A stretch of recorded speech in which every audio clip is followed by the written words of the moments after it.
Hello friends, कैसे हैं आप सब। आई होप आप सब स्वस्थ होंगे और अपनी अपनी दुनिया में मस्त होंगे। तो आज की रेसिपी में मैं बना रही हूँ मिक्स साग। तो यहाँ सबसे पहले मैं आ गई हूँ अपने बगीचे में और यहाँ से मैं तोड़ लेती हूँ चना का जो साग है वो।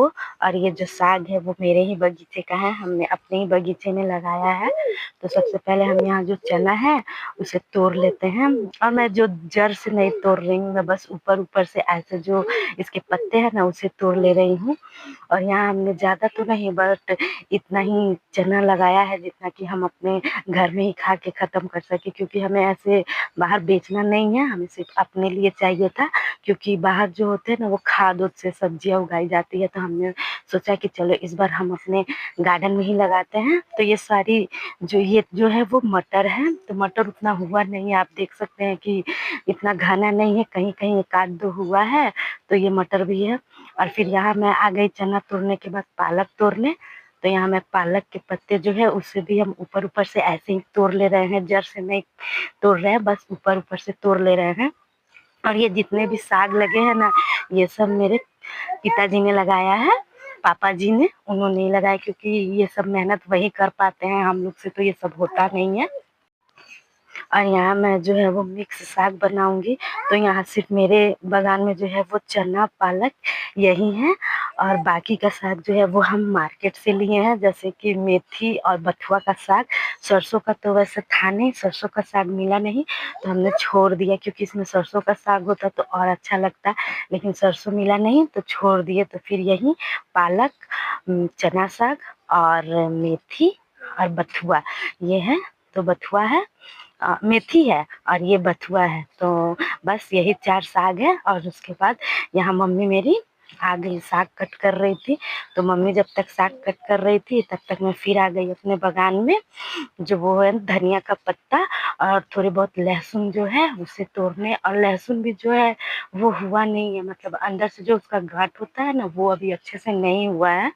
तो ऐसे ही मैं बस लहसुन के जो पत्ते हैं उसे तोड़ लेते हैं। देखिए यहाँ लहसुन जो है वो उतना नहीं हुआ है, तो सिर्फ मैंने यहाँ लहसुन के पत्ते ही तोड़ लिए। और लहसुन के पत्ते तोड़ने के बाद मैं यहाँ थोड़े से धनिया के पत्ते जो है वो भी तोड़ लेती हूँ। और ये जो नीचे से जैसे उखाड़ने होते हैं ना, उखाड़ने के बाद जो होते हैं ना बहुत ही मिट्टी मिट्टी सी हो जाती है, तो मैं जो है उखाड़ती नहीं हूँ, बस ऊपर से ऐसे ही पत्ते जो है उसे तोड़ लेती हूँ, उससे कम मिट्टी लगती है। फिर मैं यहाँ आ गई अपने किचन में, लहसुन के पत्ते और धनिया के जो पत्ते हैं उसे अच्छी तरह से साफ कर लेती हूँ। साफ करके फिर मैं लहसुन के पत्ते जो है वो साग में ही काट के डाल देती हूँ। और साग को अच्छे से हम 4-5 पानी से अच्छे से धो लेते हैं। तो यहाँ मैं सबसे पहले साग को धो ले रही हूँ, क्योंकि साग में ना बहुत ही मिट्टी होती है, तो इसे अगर अच्छे से नहीं साफ करेंगे तो फिर ये मिट्टी मिट्टी किन किन सी लगने लगती है। तो यहाँ जब साग को अच्छे से धो के मैंने इसे कुकर में ऐड कर दिया है, कुकर में हम इसे ऐड करके फिर इसमें थोड़ा सा नमक डाल देंगे, 1 चम्मच के करीब। और इसमें हम 3 से 4 सीटी लगा लेंगे। और मैं यहाँ सीटी इसलिए लगा रही हूँ क्योंकि जो मेथी के डंठल थे ना वो बहुत ही मोटे मोटे से थे, मतलब वैसे जुआए जुआए से बोलते हैं ना वैसे थे, तो फिर वो जल्दी गलते नहीं, इसीलिए मैं यहाँ सीटी लगा ले रही हूँ। और जब तक हमारा साग जो है वो सीटी दे रहा था तब तक मैंने यहाँ प्याज लहसुन को बारीक चॉप कर लिया है। और फिर यहाँ हमारा साग जो है वो अच्छे से बॉयल हो गया था, तो इसे हम निकाल के प्लेट में रख लेते हैं और इसे कर लेते हैं ठंडा। जब तक हमारा साग ठंडा हो रहा है तब तक हम यहाँ साग में तड़का देने के लिए थोड़ा सा लेंगे सरसों का तेल। और तेल जब अच्छे से गर्म हो जाए तो उसमें हम ऐड करेंगे लहसुन और सूखी हुई लाल मिर्च, और इसे 1 सेकेंड भून लेंगे। फिर इसके बाद हम डालेंगे बारीक चॉप किया हुआ प्याज, और प्याज को भी अच्छे से भून लेंगे। गोल्डन ब्राउन कलर आने के बाद फिर हम इसमें साग को ऐड कर देंगे, और साग को ऐड करने के बाद 1 मिनट तक अच्छे से भून लेंगे। भूनने के बाद फिर इसमें हम 2 बड़े साइज के टमाटर ऐड करेंगे। फिर पहले भी हमने नमक ऐड किया था, तो इसमें हम 1/2 चम्मच ही नमक ऐड करेंगे। और हम साग को जो है वो अच्छे से भूनेंगे ताकि जो इसका पानी है वो एकदम सूख जाए, साग एकदम सूख के एकदम गल जाए, क्योंकि आप देख सकते हैं कि जो डंठल है वो अच्छे से गला नहीं है।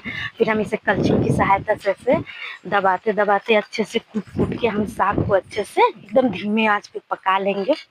और यहाँ मैं साग जो है वो एकदम सिंपल तरीके से बना रही हूँ, उसमें कोई चीज़ नहीं यूज की हूँ, सिर्फ लहसुन प्याज और सूखी हुई लाल मिर्च। और यहाँ मेरा साग जो है वो बन के रेडी है। फिर यहाँ मैं लंच निकाल लेती हूँ। तो यहाँ मैंने सैलेड काटा है, सैलेड के ऊपर मैंने काला नमक और नींबू निचोड़ लिया है। फिर यहाँ मेरी जो लंच थाली है वो रेडी है। तो आज के लंच में मैं बनाई थी चावल, साग, दाल, सैलेड और पापड़। आज की रेसिपी में